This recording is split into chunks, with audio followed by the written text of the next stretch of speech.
would like to begin by acknowledging the traditional custodians of the land on which I live and work, the Gundungurra land and people. I pay my respects to their elders, past, present, and emerging, and extend that respect to all Aboriginal and Torres Strait Islander people. I also want to acknowledge the traditional custodians of the lands on which you, our listeners, are joining us from today. I recognise the deep connection that First Nations people have to this land, their enduring culture, and their commitment to the preservation and care for their country. This land was never ceded, and it always was and always will be Aboriginal land. Hey there, and welcome to Beyond the Surface, the podcast where we explore the stories of people who have survived religious trauma, left high control or cult communities, and are deconstructing their faith. I'm your host, Sam, and each week I'll talk with individuals who have taken the brave step to start shifting their beliefs that might have once controlled and defined their lives. Join us as we dig into their experiences, the challenges they've faced, and the insights they've gained. Whether you're on a similar journey or you're just curious about these powerful stories, you're in the right place. This is Beyond the Surface. Welcome, AJ. Thanks for joining me. Hi, thank you, Sam. It's really fun to be here. For some context before we get into it, for everybody listening, they will notice the accent difference. Where in the world are you? Yes, there is an accent difference, isn't there? I am on Indigenous Ute and Shoshone land, which has been colonized as the state of Utah in the States. Okay. That might, for people who have listened to my show for a little while, the fact that you are in Utah might give a little hint as to the background that you might be coming from in terms of Maybe. religion. Um, Maybe just a little bit, which we'll yeah. get into. Like, I haven't always been here, which is part of the story too. Oh, right. Yeah. Okay, that is interesting. I've got to admit, Mhm. one of my guilty pleasures is the Real Housewives of Salt Lake City. It just is like my jam. I love it. Just they're the loosest kind of Mormons slash non-Mormons that are great. Okay, so I love to start these episodes with a super duper vague question, which is where does your story start? Yeah, I love that. Where does my story start? I'll start when I'll start when I became Mormon at the age of 15. We'll Okay. start there. So I was raised secular in California, San Francisco Bay Area, which that would be Ohlone land, and had just a really typical upbringing, and had parents who didn't mind if I, took a sip of alcohol every now and then, if I had a boyfriend. They didn't really care. And I was feeling kind of empty and lost in life. I really wanted connection with adults that was really meaningful. And we can get into this too, but I'm very like demi and sapio, not just sexually, but just emotionally, mentally. I like connection in that way.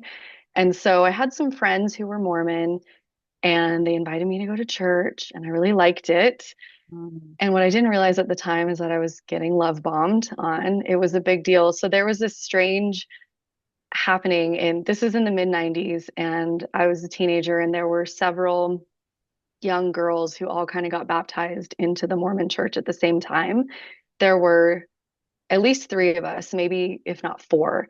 And so there was this weird little mini revival happening in my town that I grew up in. And I was just really excited to be a part of something. I felt so special. I felt so important. I felt chosen.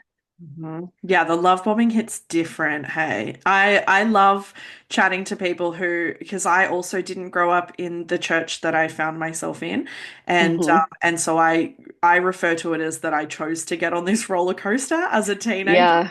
And I love chatting to people who also had the same situation or something similar because it is really different when you didn't grow up in that environment, because you Hmm. experience that love bombing really intensely.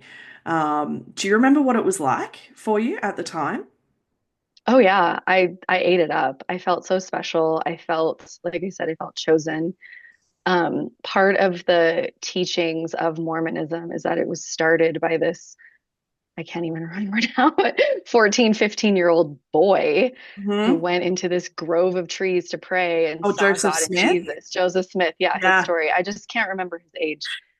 14 or 15, but I Yeah. remember I was 15 and I thought I'm like him. I'm this person in my family that is choosing this correct path Mm. and I'm going to save not only myself but my entire family. And because Mormons have baptisms for the dead, you can baptize your Yeah. ancestors. Hmm. And so I was like, wow, I can save everybody all the way back down as far as I can find my ancestral lineage. And Yeah. that felt phenomenally special. It was invigorating. I was eating it up really. Yeah. Yeah. And I was having these conversations with adults that was so stimulating to me. And I came in and they just thought I was this bright shining star. Here I was, this teenage girl that was saying I'm not going to do all these teenage things. Mhm. Spoiler, I still did. Yeah. And Oh, they just thought I was, and I wanted that recognition, that validation so much. yeah. So yeah, I ate it up. I mean, I am curious because I think there are a lot of aspects of the Mormon church that people don't necessarily know. And I think the Hmm. baptism of the dead thing is probably one of those. And Hmm. so I mean, I've got to ask what at 14 and 15 made you go, this is really cool and not this is fucking insane. Like, I I don't honestly know. I uh, think part of it is that I was given so little information about actually what happens in the church. right. And as I got older and then started to leave and watched like the documentaries on Scientology, I realized, yeah, they only give you Mormonism is similar where they only give you this much information and then you're supposed to get higher up to Mm, get all of the truth revealed to you. And so I was given slivers of information and mm, it's really sugar coated and made to look nice and pretty and packaged up with a bow. yeah. So things like that, baptisms for the dead, I I think I thought it was kind of cool. Um, in fact, when I left, I asked my mom because my family's not Mormon, they're not religious at all. I said, "Why did you let me join a cult when I was a teenager?" And she said, "Well, they seemed like a nice cult and you were really happy." It And seemed like a nice cult.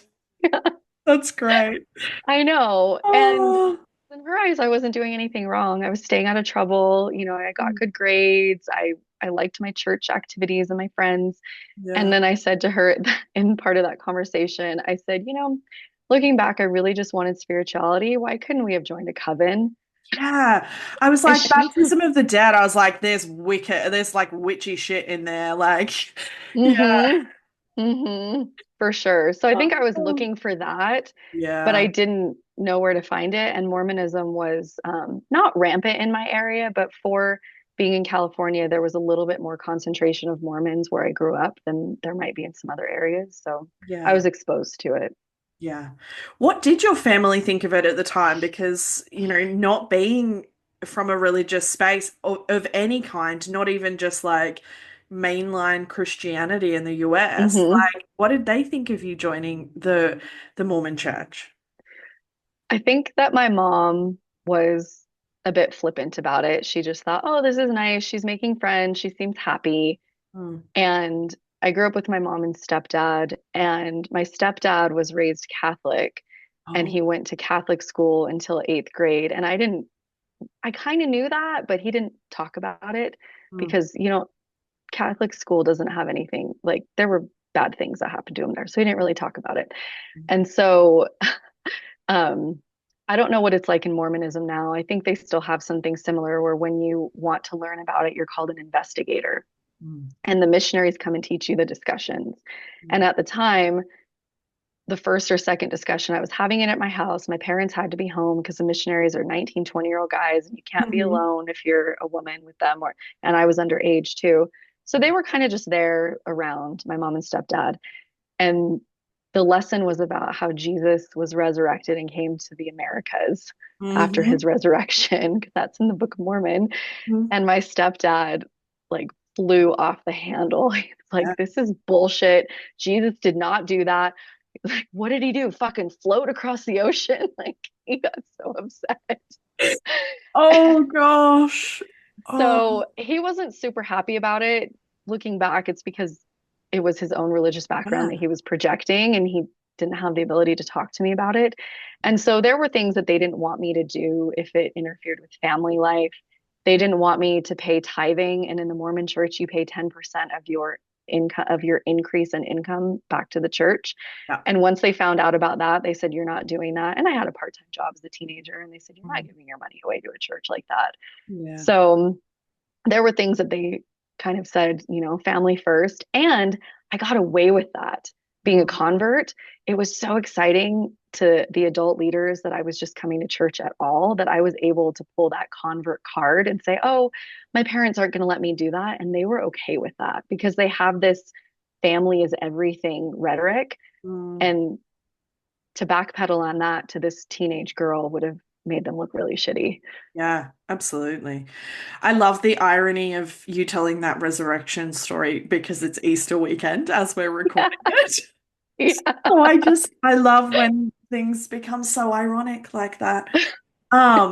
I'm curious what it was like for you at that age in terms of connecting to, I mean, typically in these episodes I use the word God, but I imagine you probably used the term Heavenly Father at the time. But like, what was it like for you connecting to a divine being as a young person, and who was that to you? Yeah, I think I use those interchangeably. Yeah. Um, and it was interesting. Mm. Looking back, I can only look at it through the lens that I have now. So sometimes it's challenging to remember my mindset back then.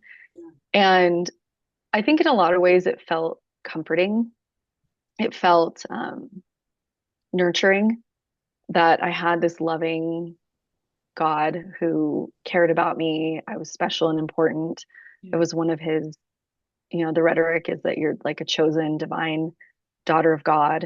Mhm. And so I think that felt really good to me. And at the same time, my personal intuition would often be at odds with it. So, like I said, I did teenage things. I had a boyfriend. We did teenage hormone things, and I still partied, but I was a lot more moderate about it, I guess. I mean, it was California. Like, you can get weed so easily there. Now it's legal. So, Yeah. it I did those things, but I didn't necessarily feel bad. I didn't feel like God was actually mad at me. But then I'd go to church and hear that those things were bad. Mm. And so those were little things that at the time I probably put on my shelf and didn't even realize it. Yeah. I just thought, I'm coming to church, I'm doing the good things. Mm. I feel good within myself. I haven't been struck down by lightning. I think I'm doing all right. Yeah. Yeah, I mean that's really interesting that like did no one like in terms of like the leaders was no one pulling you up on that behavior or anything because it might not be the same language but I know that the same ideology that fuels purity culture is also pretty rampant Mhm. in the Mormon church. So It's absolutely rampant. And I use that convert card a lot. I pulled right. that card We all love the that. time. Loved it. And looking back, I'm like, ooh, that was my rebellious spirit, just trying to get away with anything I could. No. And I also lied. I Mm, just straight up lied. And because I wasn't raised in it, so I have a lot of ex-Mormon friends now. mm, I have an ex-Mormon partner.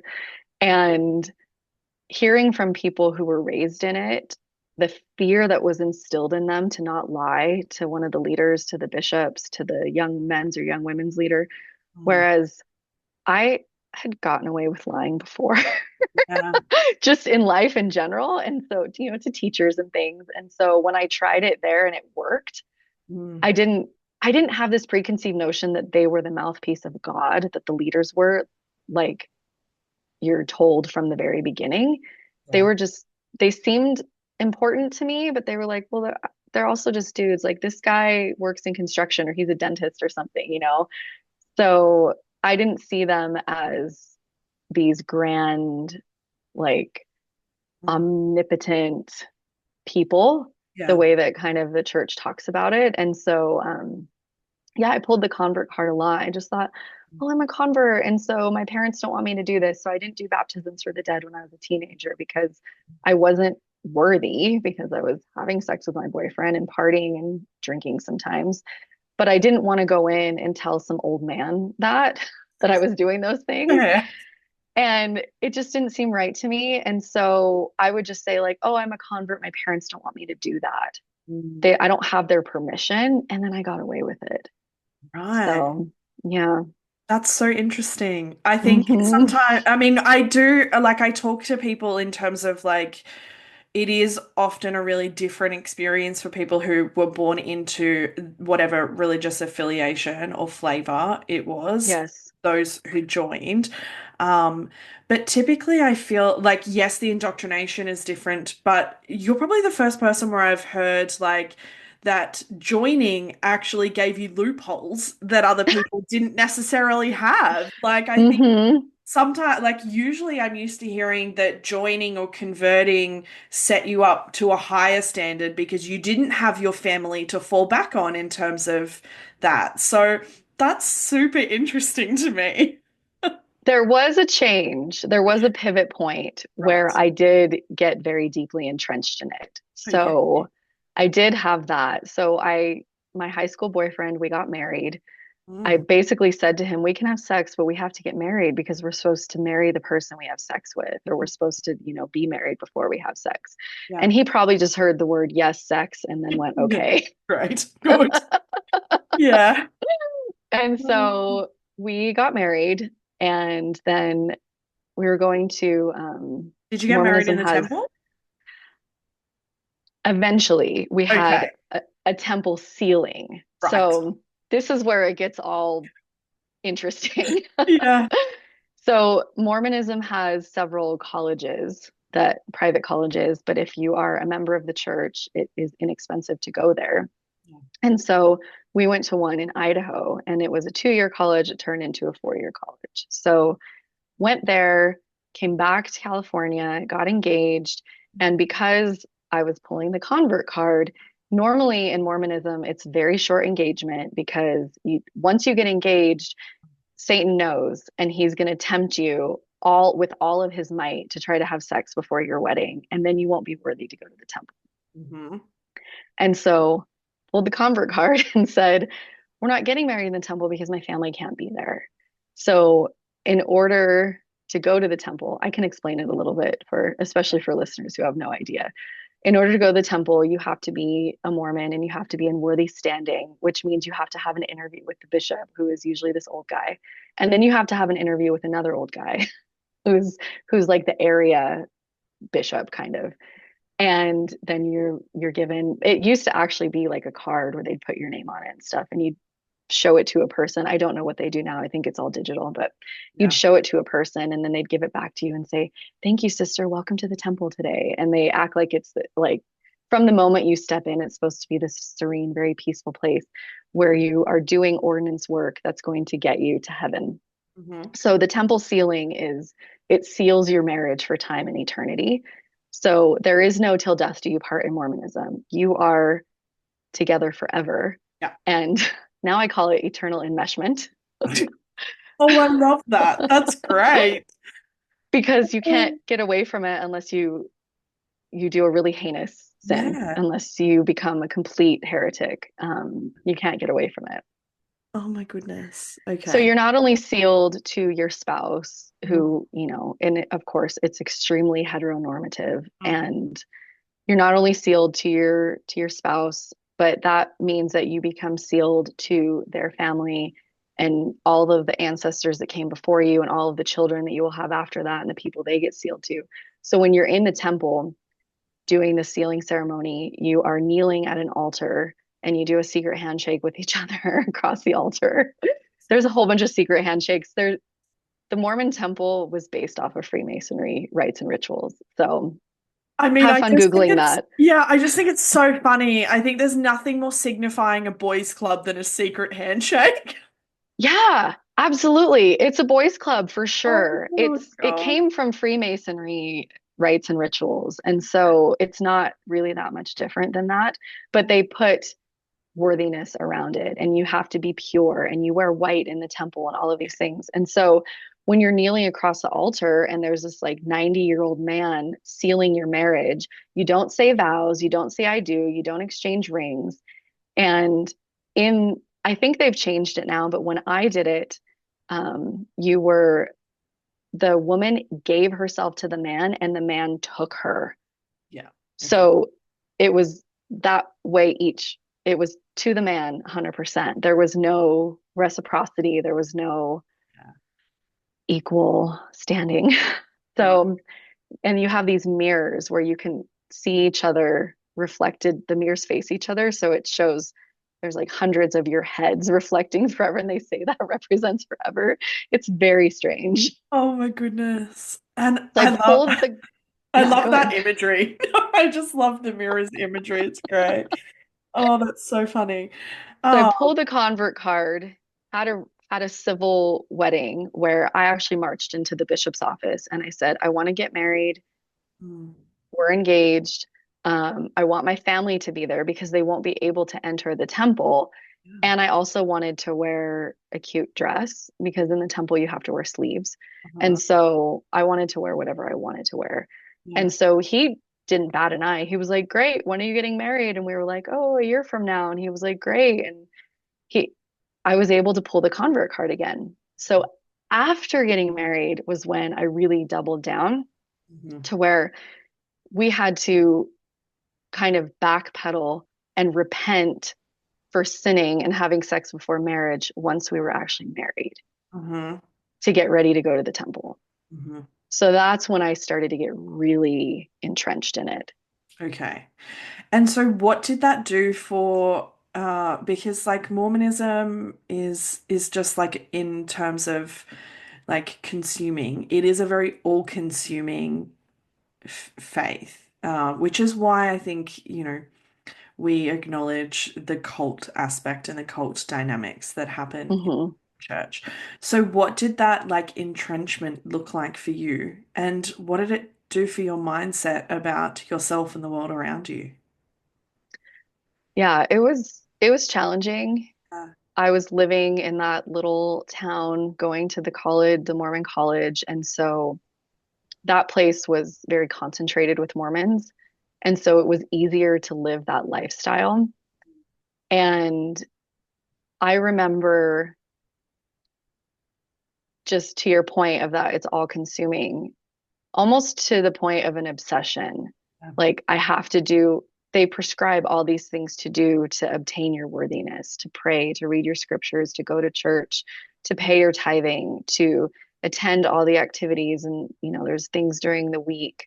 There are callings because it's all volunteer work. I heard somebody speak, they gave it a name where it's basically, I can't remember what they said, but they called it's non-consensual yeah, labor, really, is what it is. yeah. You're not given a choice because if you say no, they come back and say, well, we've received inspiration that God wants you to do this. So Hmm. you need to serve in this way. And if you say no, it can look really bad on your standing as a member. Mm, So it did become all consuming. And then it kind of started this like, oh, I'm going to do everything and I hope I'll be worthy. mm, So it kind of flipped this switch flipped where I didn't really think or worry about my worthiness too much. Even when I was a teenager, having sex with my boyfriend and all these things, I mm, didn't think I was really bad or wrong. And then it kind of flipped to, I hope I'm good. I mm. hope I'm doing everything that's good. Yeah. Yeah. And I mean, that's, I think, one of the most heartbreaking things listening to these stories is because there comes a point, whether it was from the get-go, as in being raised from it, or Hmm. joining a religion, is that at some point you are told, conditioned, indoctrinated, convinced in some way that you are just really, really broken and shit at your core. Hmm. And it Hmm. is just um, it's heartbreaking, and there is no way that that can't influence the way that you live your life, right? Yeah, absolutely. Yeah. It really is heartbreaking because it's so demoralizing. to just question your worthiness as a human and am I doing everything right? And then it creates this really deep hustle and grind culture within the religion, where on top of everything with life and capitalism and nuclear family, then you're grinding in the religion to go to the temple once a week, go to church once a week, read all of these books that the bishop said you needed to read, pray to repent, and then it's expected to have these really expansive spiritual experiences. So when you're repenting, did you receive an answer from God that you've been forgiven? Mm. And so the pressure I put on myself to feel that as well, I remember that feeling very heavy. Yeah. Okay, so how long were you a part of the Mormon church for? Yeah. So I was a part of it for 19 years. I joined when I was 15 and I left at 34. And it's been 10 years. I'm about to be 44. So it's been 10 years since I've been out. Okay. So, Yeah. what was your journey out like? Because typically it is very rarely a quick process. It's usually Hmm. slow and arduous and exhausting and typically painful also when you leave a system like that.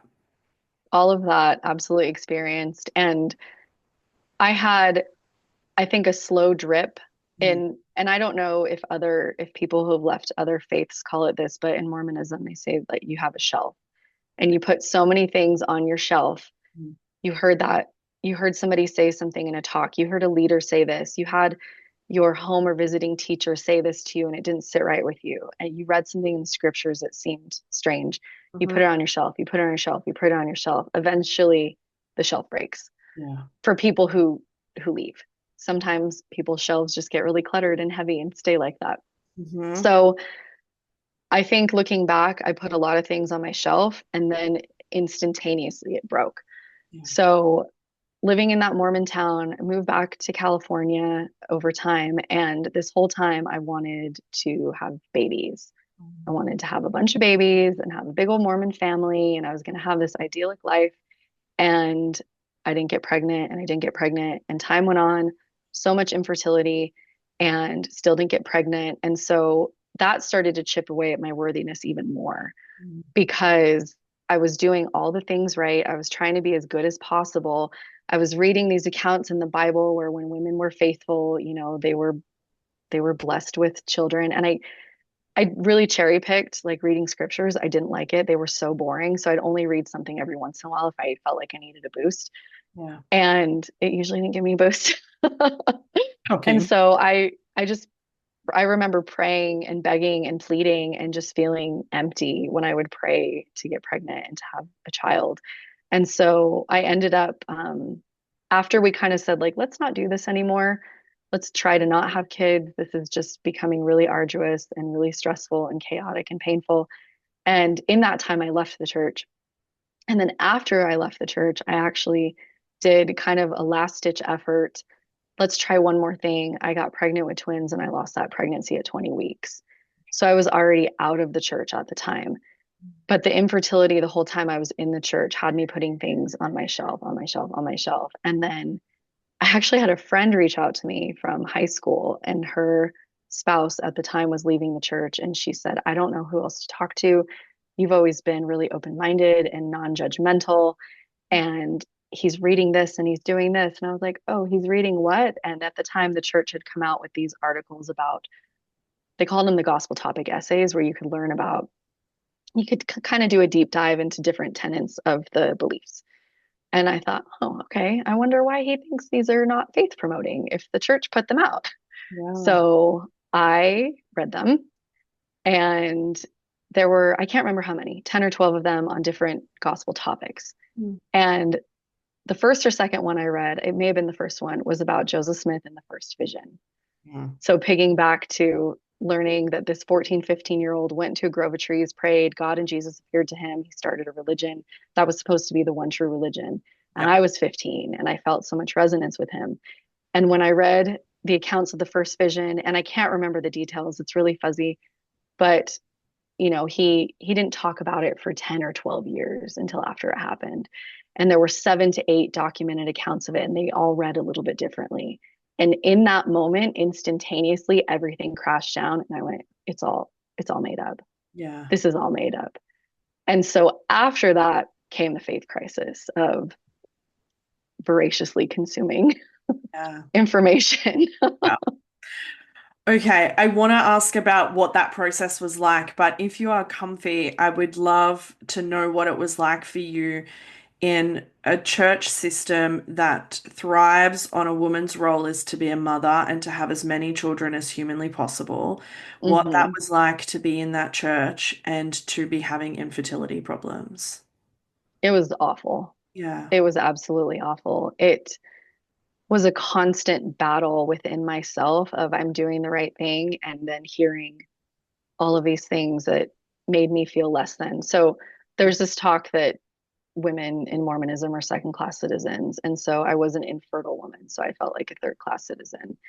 And at least I was, by the church's standards, I was married because they're, if you're not married, you're like a fourth class citizen. It's absolutely abhorrent. And so it was really hard. I felt really useless. I felt Mm. like my purpose was not being fulfilled. And then at the same time, when I didn't think about church, I didn't mind being child free. Yeah. It was okay with me. And so I battled that for over a decade. Yeah. And yeah, I stopped going to church on Mother's Day Mhm. pretty early on, actually, in the infertility experience. Um, There's some beautiful looking back, irony there. yeah, I set some pretty good boundaries for myself, actually. I stopped going to church on Mother's Day. I wouldn't attend things that made me feel that was really heavy on kids. If there was like a kids performance or something, because they would sing church indoctrinated songs and things like that, I just wouldn't go to those things. So I Mm. set pretty good boundaries for myself looking back, but it was really hard. Yeah. Yeah. Yeah. Okay. The shelf is broken. Hmm. What do you do with that at the time? Because it is like, I know, like, I've obviously talked to a lot of people where their shelf is broken, mine broke. It just is like, in lots of different faith systems, but it's just like really fucking hard, right? It's so fucking hard. It's Yeah. crazy making. I questioned my reality all the time. Yeah. I like, what is up and down and left and right? This is fucked. Sleepless nights Yeah. of staying up just on Mm. in groups on Facebook. I joined a bunch of like, I'm questioning or maybe have left the church Facebook groups, Yeah. listening to podcasts. There are quite a few podcasts for Mormons who have left or who are questioning, who need support. Mhm. Started listening to those and just diving into reading accounts, blogs from people who had left, just looking Mm. for validation that I wasn't crazy. Yeah. And I came across some content creators who were making content, and in they're like best friends. And one of them, she grew up in England Mm. and then moved to Idaho and went to that little school there. And they're about a decade younger than me, but she was a convert at 18 or 19, I think, 17, 18, 19. And she talked about how disaffected she felt leaving. And I really resonated with that. And I needed to hear that languaging because once I entrenched myself in it, I was like, I'm in it to win it. I'm going to save my family. I'm going to have all the babies. I'm going to do this thing. I've committed myself to this. I'm going to do all the temple stuff. And so when she mentioned that, like being a disaffected convert, it Mm. hit me really hard because I had chosen something for myself and I had chosen to make a life out of it. Mm. And then it all came crashing down and I realized it was not what I thought it was. Yeah. And that was painful. Yeah. Absolutely. I mean, there's just like so much within that journey to unpack, but it's so interesting when we realize that so much of what we thought we wanted, we actually were just conditioned to think that that's what we wanted or what was expected of us. And so, what was it like unpacking that, but also just like learning about who you were amongst all of that? Because I think that's Hmm. one of equally the most, destabilizing and painful parts of deconstructing whatever faith of origin you've come from. Mhm. Also, finding your renewed sense of self is also really beautiful and really liberating. Yeah. Yeah. It was a lot of deconstructing and a lot of really reclaiming, feeling the pieces of me that I had lost, Yeah. especially my intellectualism.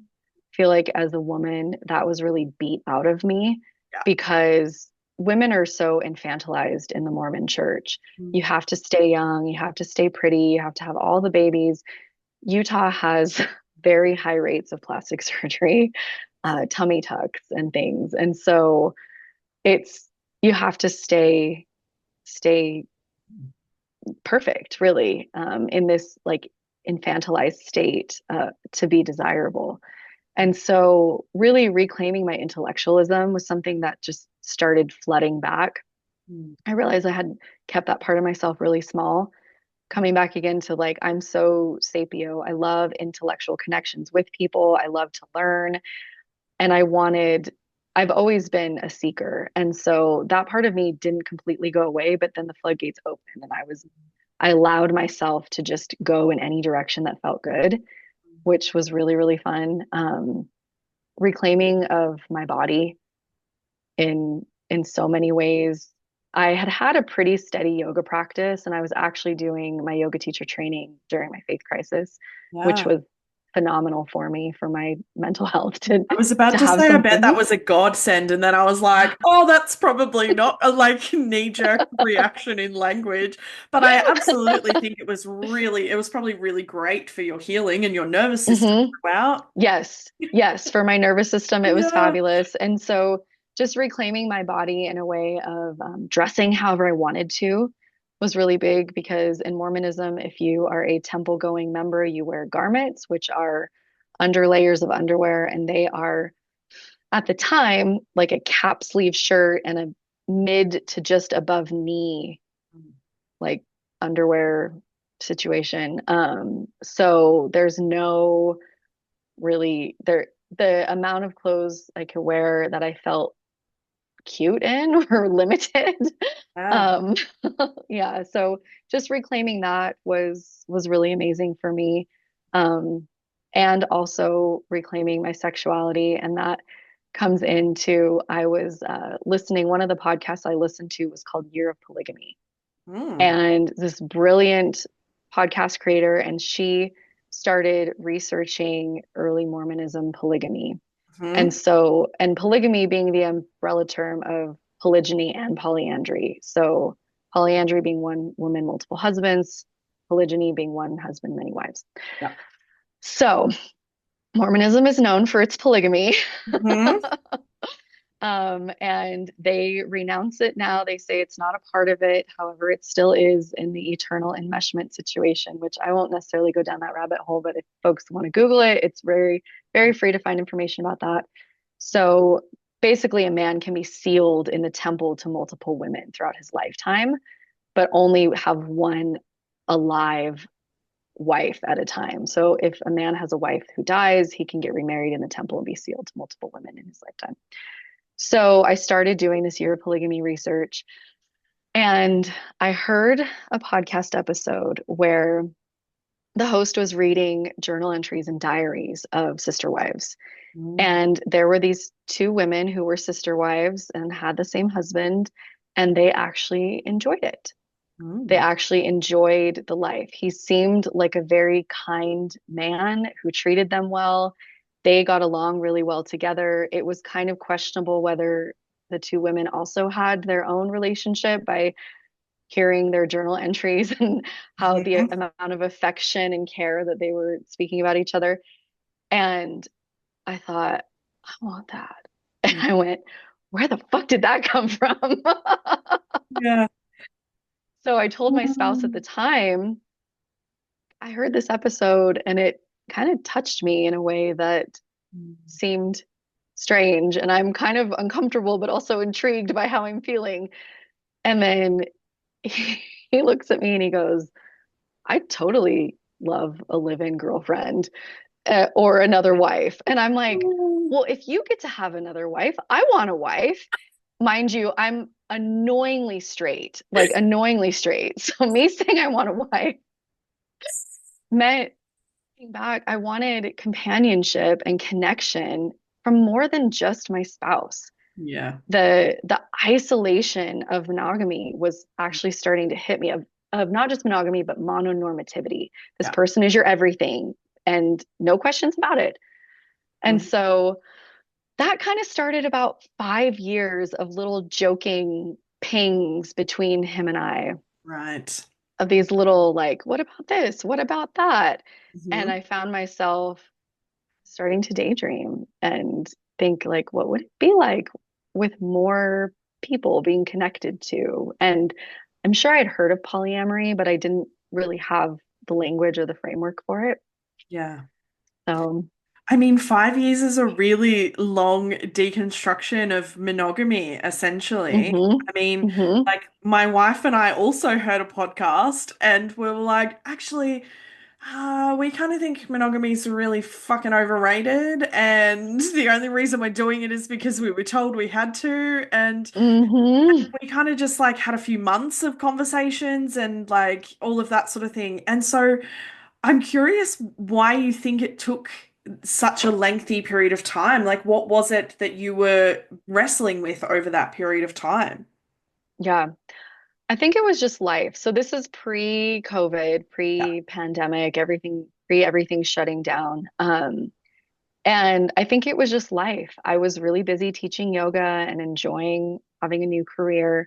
And my spouse at the time, I won't share his story, but his process out of the church was very different than mine, Yeah. very different pathway. He was raised in it. And so it was different and they didn't really line up a lot. I was really well out of it Mm. before he even started toe dipping and like, maybe I'm not doing this anymore.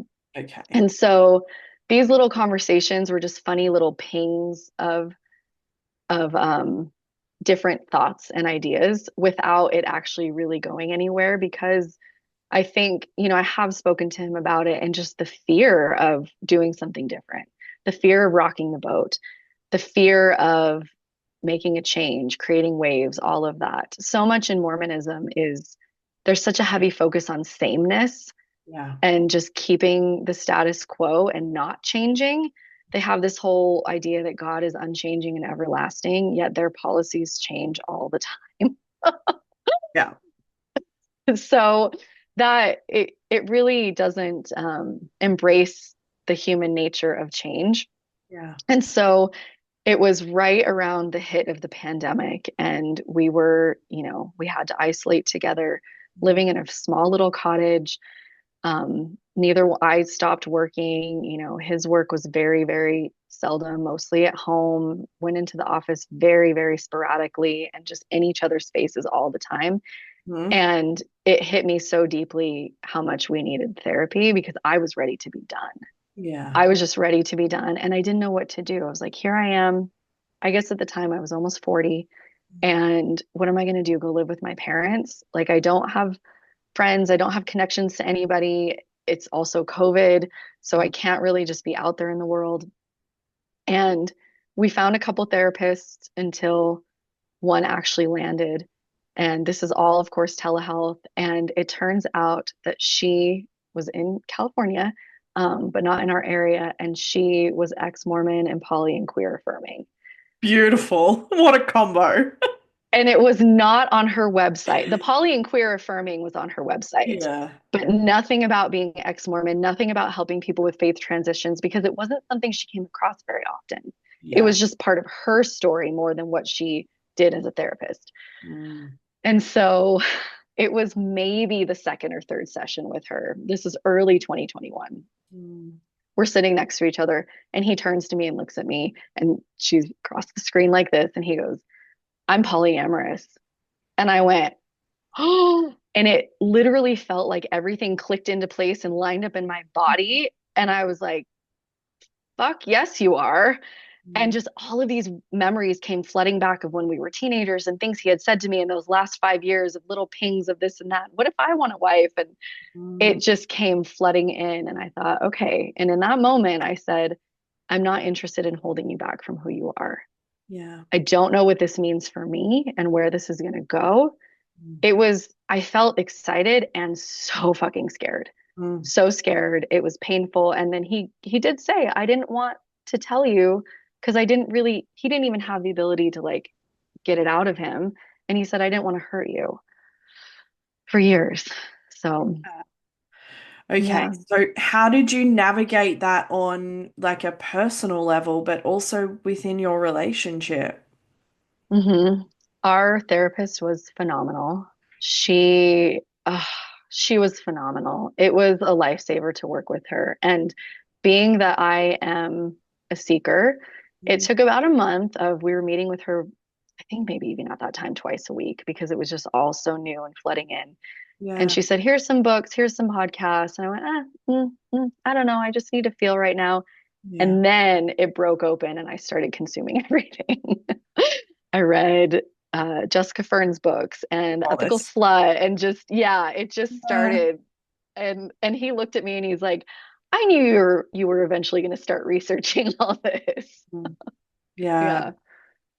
I mean, what was it like for you to try and, I mean, obviously you would have by this point deconstructed your faith pretty hmm heavily, I Oh imagine. yeah. Oh But yes. I don't know about you, even though I had also deconstructed my faith, starting to deconstruct monogamy is sort of like the equivalent of sticking your hand in a fish tank and rustling around the rocks and realizing, oh, there's still some shit there, right? Absolutely. So Yeah. what was that like, sort of thinking and being conditioned that monogamy was not just the default, but it was the only acceptable right in this situation? hmm hmm I felt like I was drinking from a fire hose.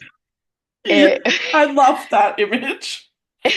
it was Oh, deep deconstruction. And I hit yeah. moments that felt even heavier with grief and with confusion and that crazy making feeling than when I was deconstructing my faith, because this was down to the root of even my secular upbringing, Yeah. even my family and my like intergenerational Hmm.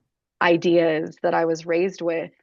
My family is still very traditionally monogamous and mononormative. And so it went deeper. And I felt like I was getting into this deconstructing level of hitting these undercurrents, like the seedy underbelly of what was still there, Yeah. and looking at purity culture was one thing within Mormonism, but then puritanical culture and Mm. looking at like the colonialism that came and, wiped out the indigenous populations and brought their puritanical ideals and how I was still steeped in that and mononormativity and the idea that you have the one and Mm. starting to look at couples privilege and to see how in at least my world around me everything was geared towards couples Yeah. and waking up to all of that was it was heavy, it was deep. And I actually started my Instagram then because I needed a void to scream into. Yeah. Yeah. I needed some sort of, if I put this out there, is anybody going to ping back and say, hey, I at least get a little bit of what is happening? Because therapy was helpful. Yes. Talking to some friends was helpful. Consuming information about how to deconstruct all of that was helpful. And I'm such an external processor. I Yeah. had to put, I had to put a bat signal out. Yeah. I mean, I've had conversations with so many people who have done something similar in terms of they've started deconstruction accounts or something like that because there is hmm this desire to not just have an outlet for your own stuff, but to connect with people who are thinking and feeling the same experiences and they're going, "Oh, I Yes. get that." It's like the part of us that wants that co-connection and co-regulation, and you're not alone in this. Like, you're not the only hmm person thinking this.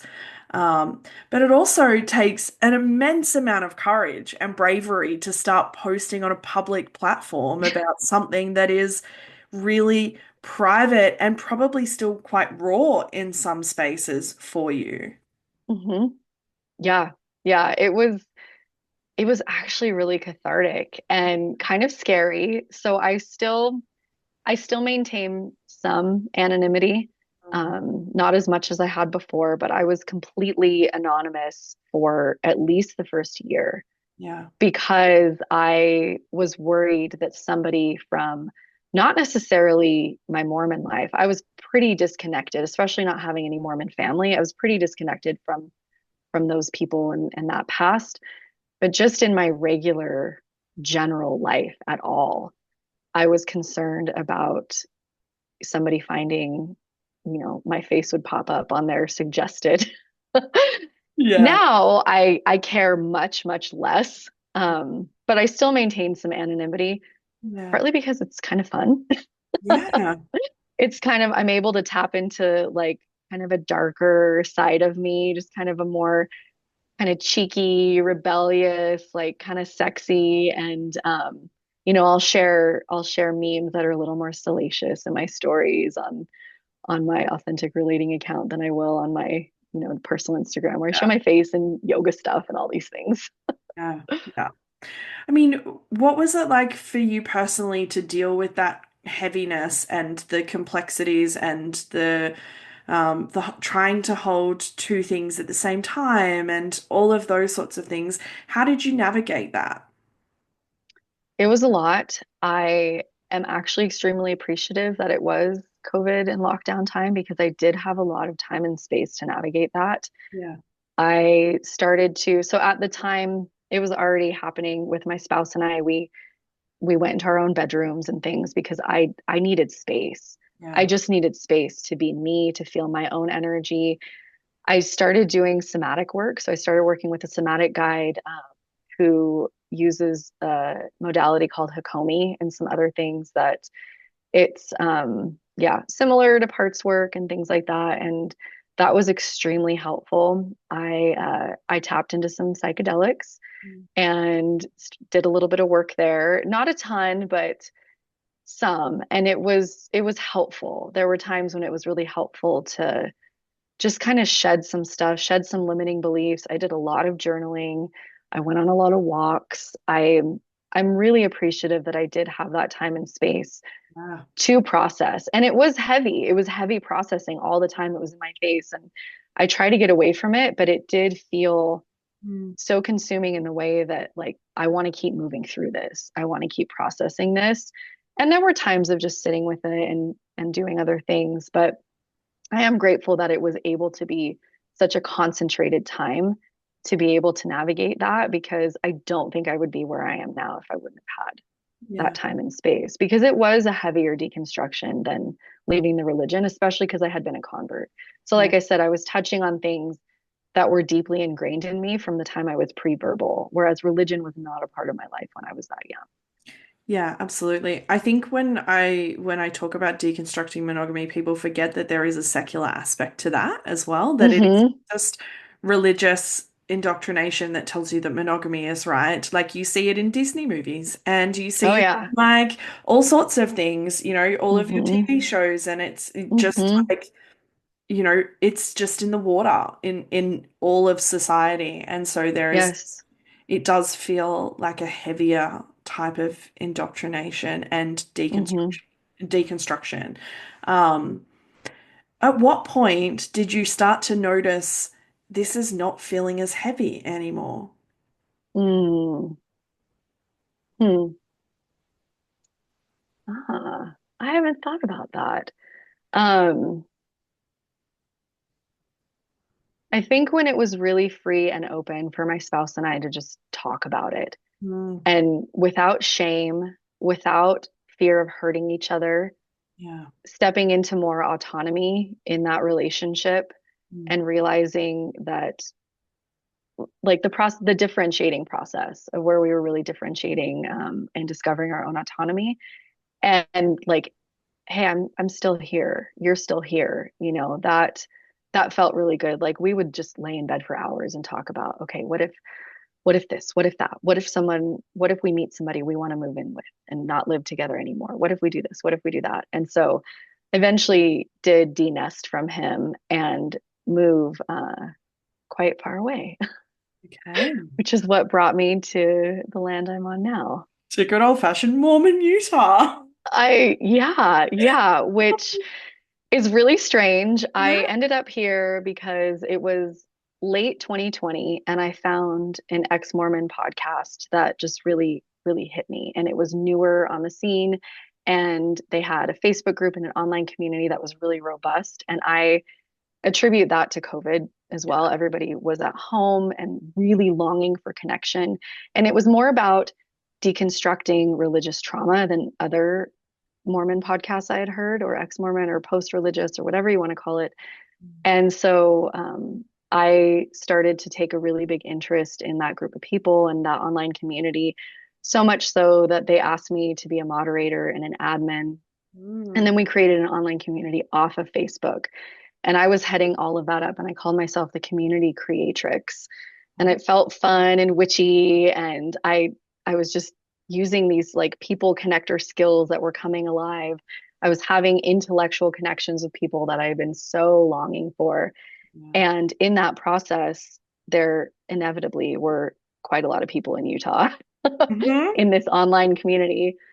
And so I took a trip when it was safe to fly again and everything. This is like late 2021. I took a trip to Utah and I met some of these folks and I just thought I feel home here Yeah. in a very strange way. And so I've been asked quite often, how could you move here as an ex-Mormon? Because people who are here who are ex-Mormon have a really hard time.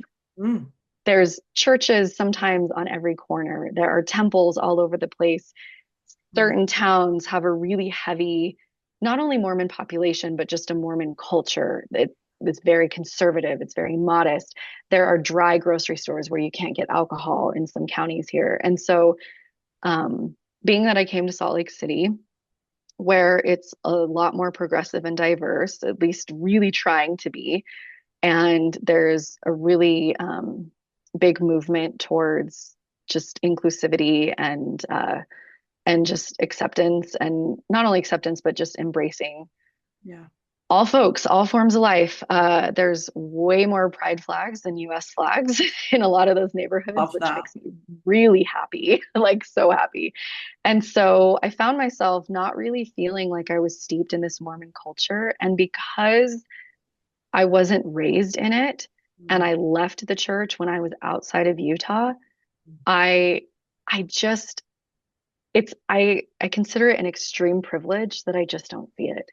I Yeah. don't let myself see it or wallow in it. And as I'm driving, I'm like, there's a church, whatever. Like to me, it kind of just looks like a gas station or a grocery store. It's just some building that I don't participate in what they do there. Yeah. And I don't have a charge on it. And I consider that a privilege. I really do, that not a lot of I people here have. Yeah, it also sounds like you've done a shit ton of work to get to that point though, right? So like Yeah. privilege, Yeah. yes, but acknowledgement of all of the therapy and the somatic work and all of the stuff that you've Hmm. done to Absolutely. give your nervous system the best chance to live in a space that could activate your nervous system every 30 seconds. So, Yes. there's also like acknowledgement there of, all of the work that you have done as well. Yes. Thank So, you. I appreciate that. And yeah. also like not having Mormon family is Yeah. huge. Because that's a lot of thing that a lot of a major factor, and folks I know who are ex-Mormon, that's the place where they seem to not be able to get away from it is family. And so that is where I'm very appreciative that I don't Yes. have that. Yeah, I can relate. Not Yeah. having a religious family has been like yeah, a really I was about to say a blessing, but I really hate using it. It's really hard to find non-religious language for certain things. Yeah. Anyway, I agree. yes, I've been very grateful for that also. But Hmm. okay, so what does like present day, Hmm. early 2025, what does living authentically in relationships and spirituality look like for you now? Yeah. I feel really free, which is lovely. I enjoy just exploring where I want to explore and going where I want to go. Relationally, I have separated from my spouse and we have a good connection. Just realized that we wanted different things and it wasn't going to translate Mm. to the authentic life that we each wanted to live. Yeah. And so that's been really happy. That's been a really slow process, which has felt really gentle on both of our nervous systems. It's felt just like a very kind, loving way to de-escalate. Yeah. And so I enjoy that. I recently moved in with my partner, who I've been with for 2 years. Yeah. So nesting with somebody else after years of denested and being on my own, and I had a roommate for a while, and so that was incredibly freeing. That is more of the reclaiming my time, my space, my energy, just being able to go throughout the day going, what do I want to eat? When do I want to eat? And Mhm. just following my own flow has been really great. And finding that autonomy and then meeting a partner who has gone through his very own extremely unique process, but also has kind of paralleled mine in a way of like the timing of things.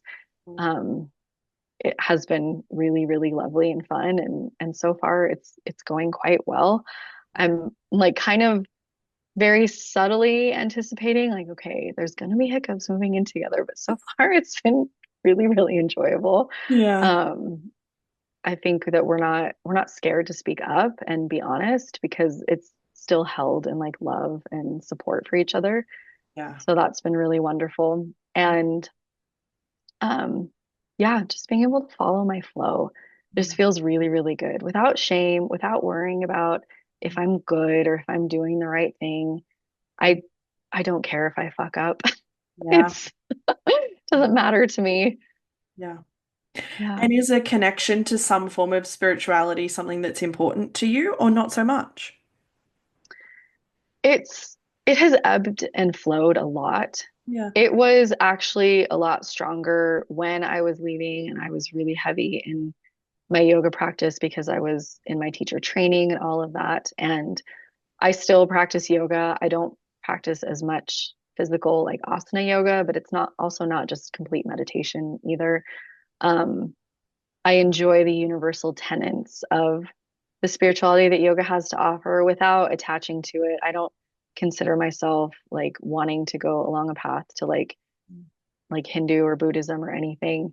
Yeah. Um, Again, I just really enjoy like following my own flow. And so having some sort of connection to not only myself but just the broader world, like nature has always been there, but nature has become even more important to me since like there are gorgeous mountains and canyons like 10, 20 minutes away from me, which I didn't have where I was living before. And just that like going and being off grid, like my cell phone doesn't work Mm-hmm. even if I go 20 minutes outside of town, is amazing. Yeah. Like that is just amazing to just get quiet and be with myself and just to get invigorated by like Mm. the rhythms of the earth. So I would say that I've definitely leaned towards more kind of animistic, pagan. I don't celebrate like Christian religions. I don't Mhm. Christian and colonial religion or not religions, holidays. Yeah. That's the word. I like when when we Which popped is, on and said it's Easter, I keep yeah. forgetting. Yeah, which is why neither of us care that we're recording this at Easter weekend. Exactly. So I have, toe dipped in some of like my personal ancestry is Mm. like multiple, European, like some Celtic, some English. And so just kind of tried to look at some of those like more ancient practices that were indigenous to those folks before like religion took over in those areas. And so I do like that, but I just kind of dabble. I just kind of dabble in like full moon, new moon. Yeah. Sometimes I'm like, oh, there's a full moon. Maybe I'll light a candle and pull a tarot card, but I don't always do it. So again, it's just kind of following that, like, what do I want to do? What feels good? Yeah. It's like I think sometimes it's the lack of having to do, it's the expectation, like, right? Like that's the Hmm. expectation to do all of these rituals to remove that away and to do them when or if you feel like you want to. Like we love consent in all forms, not just in the sexual realm, but like there is just a freedom that can come from being able to engage in any form of spiritual practice on your own terms when you want to. If you don't want to, you don't. And yeah, so I love I that. agree. I'm so with you on that. And that is a really good point that it was so structured and so all-consuming with Mormonism that to be able to just allow that flow and that connection to myself and my own intuition is a really big reclaiming because that is one thing that I definitely felt was taken away from me was my connection to my intuition and myself. Oh, And absolutely. so from the religion. So continually just honoring that in going with the flow feels really good. Yeah. It's interesting that you mentioned nature a moment ago. I often will joke in these episodes with people that the church thinks that sex, drugs, and rock and roll are going to lead people away from the church. A good rock or a tree will do much more, right? Like nature will do far more in leading people out It's of the church than sex ever will. it's so true. And also I have met folks where it's been weed or mushrooms, which is also nature. And so Yeah. yeah, a really amazing, dip in the river or yeah, looking up at laying on your back, looking up at a tree and just marveling at the sun coming through the leaves. Yeah, Yeah. is really special. In fact, I like that you mentioned that because I remember specifically towards the end when I was getting ready to leave the church, but I was still kind of like, oh, am I in or not? And I went to, they would have a congregation with everybody and then they would break you off into men and women, like, ugh. Mhm. And so in that portion of the church day, the woman who was teaching the lesson, she said, I got up today and it was such a beautiful day and I wanted to go to the beach, but then I was about an hour away from there. And she said, then I reminded myself that this is where I need to be. And I sat there the whole time thinking, I want to be at the fucking beach right now. Why am I here? I don't Like, even what like the a beach that much, and I'd prefer to be at the beach. then sitting under the fluorescent lights in a stale room with an uncomfortable chair and an Hmm. old woman with her stinky perfume, rose perfume next to me. Yeah. Oh, I hear the same thing when I talk to, ex-evangelicals or Pentecostals because they're often in like dark auditoriums and it's the most beautiful sunshine-ridden day outside and Oh, it's just the most ironic situation, I think. hmm. But yeah, I just think it's so funny. Okay, I love to finish these episodes with some encouragement for people. And so I'm going to leave it up to you in terms of where you want to take this because we are, I guess, have a double deconstruction in your story, right? So Yeah, usually I yeah. would say, like, what would you say to someone who is fresh in their deconstruction? And so Hmm. you can take that in terms of either of those or both of those. But Mm, what would you say to that mm. person who is just knee deep in that and just doesn't know where to turn or what to do. I love that. Um, I think there are things that can apply to any type of deconstruction. Yeah. Um, take some deep breaths, Mm. sit in grass or sit on the earth or sit in dirt, doesn't Yeah. matter, and feel Mm. allow yourself to feel. If it feels okay with you, put your hands on your body anywhere, hold your forearms or hold your shoulders or hands on your belly or on your thighs and give awareness to your humanity and your aliveness Mm. and just breathe Yeah. and pause, drink some water and really allow that space for yourself to start to come through, for Mm. your own inner voice, your own intuition, your own inner knowing and inner wisdom. Even if you question it or you're not familiar with it or it feels scary, spend some time pausing Mm. and then find a space where you can feel validated in your experience, Yeah. whether it's a therapist or a coach or a really good friend, somebody who's walked the path before you, who Mm-hmm. can offer some support, even if you just need to vent and you need them to listen or something. It doesn't have to be any guidance or anything. Yeah.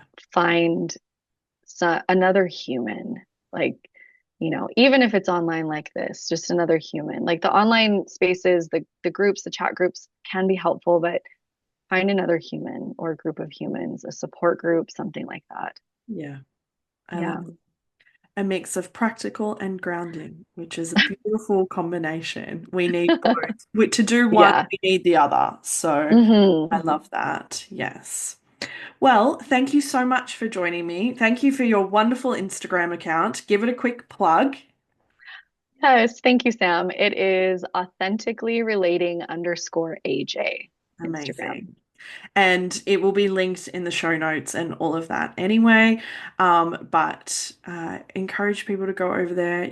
I guarantee you will learn something, even if you don't think you will, but you will. And so, yeah, thank you for your account. Thank you for being so open and honest. And thank you for your time. I'm appreciative. Thank you, Sam. This has been so much fun. Thanks for tuning in to this episode of Beyond the Surface. I hope you found today's conversation as insightful and inspiring as I did. If you enjoyed the episode, be sure to subscribe, leave a review, and share it with others who might benefit from these stories. Stay connected with us on social media for updates and more content. I love connecting with all of you. Remember, no matter where you are in your journey, you're not alone. Until next time, keep exploring, keep questioning, and keep moving forward. Take care.